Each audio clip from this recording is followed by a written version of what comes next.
বন্ধুরা আজকে হচ্ছে মকর সংক্রান্তি। আর মকর সংক্রান্তিতে আজকে আমাদের বাড়িতে পিঠে বানানো হচ্ছে, চিতল পিঠে তোমাদের দেখাই। এরকম মাটির উনুনে বানানো হচ্ছে, পিসি ওদিক থেকে তা দিচ্ছে। এগুলো হচ্ছে কলা পাতা, ঢুকিয়ে দাও ভেতরে।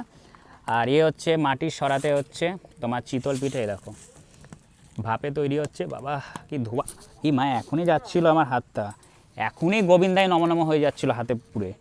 আর হ্যাঁ হ্যাঁ হেডফোন দেখছি। আর এদিকে হচ্ছে অলরেডি পিসি কিছু পিঠে বানিয়ে রেখেছে, তোমাদের দেখায়। এই হচ্ছে চিতল পিঠে।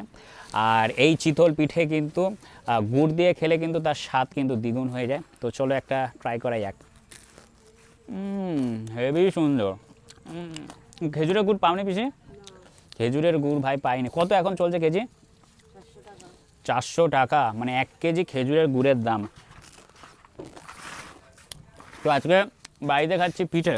এই পিঠেটা তৈরি আছে দেখি। না, এখন একটু বাকি আছে, ভাপে তৈরি হচ্ছে। আর আজকের দিনে তোমরা কারা কারা পিঠে বানিয়ে বাড়িতে খেয়েছো? আমাদের বাড়িতে একটা পিঠেই হচ্ছে, চিতল পিঠে। তো তোমরা কে কীরকম পিঠে বানিয়ে খেয়েছো আমাকে কিন্তু অবশ্যই কমেন্ট করে জানাবে।